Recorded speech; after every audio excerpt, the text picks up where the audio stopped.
Hello,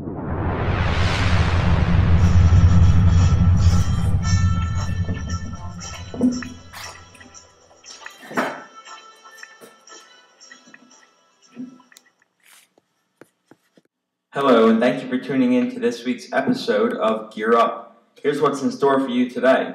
World Series history is made last night. There are 5 upsets in college football this past week. Some sad news.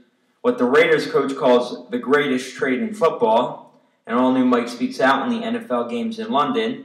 And I give you my top 5 sports rivalries and game of the week. I'm Michael Peters, and you're watching Gear Up.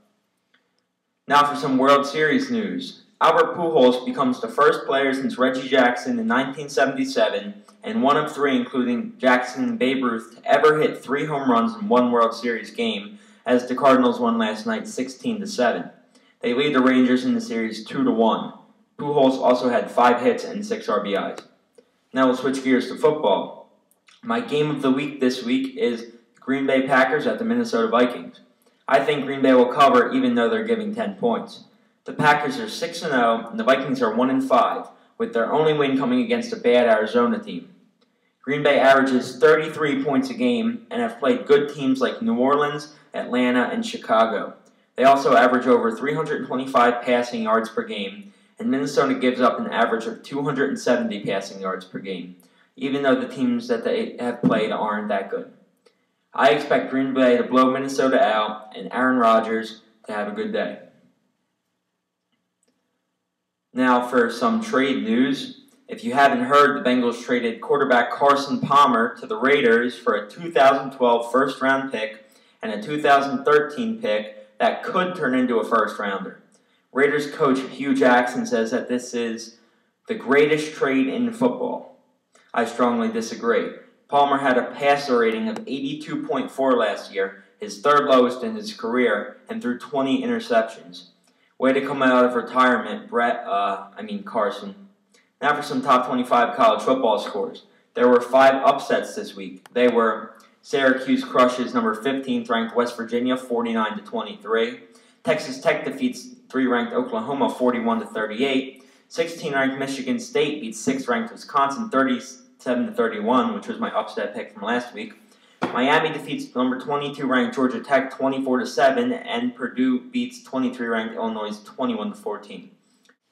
Do you remember Ross Schuerman, the Allentown running back that rushed for 3,842 career rushing yards, had a 3.7 GPA, and scored 7 touchdowns and had 421 total yards in one game? Well, now he's playing college football at Lafayette. In their homecoming game yesterday, Schuerman rushed for 51 yards on 5 carries and had a long of 29 yards, and he's only a freshman. It certainly looks like he has a bright career ahead of him. Now for some local high school football news. West Windsor Plainsboro South defeats Hamilton 42-6 to improve to 7-0.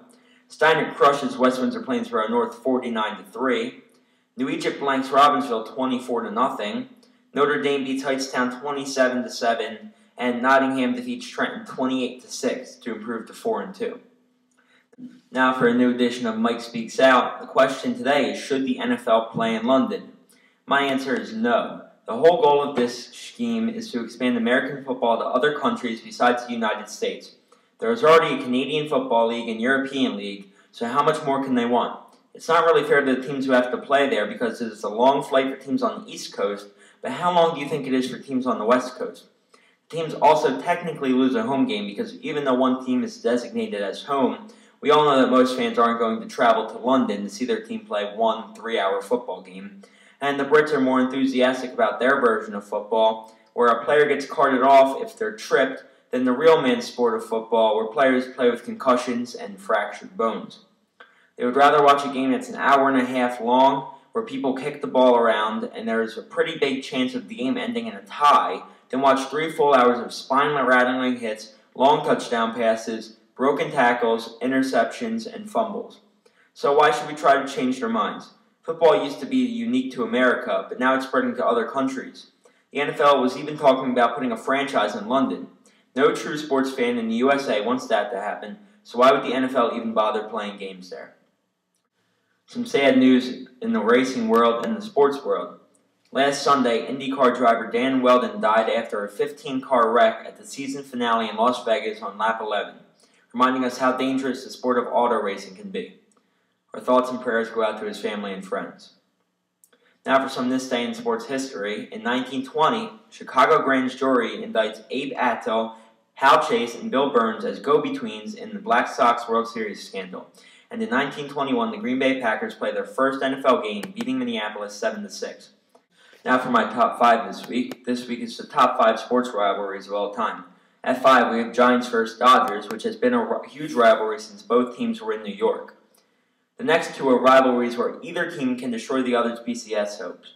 At 4, we have Texas vs. Oklahoma in college football. And at 3, we have Michigan vs. Ohio State, also in college football. At 2, we have Yankees vs. Red Sox. And at 1, we have UNC vs. Duke in college basketball. They are both in the top 4 winningest college basketball programs.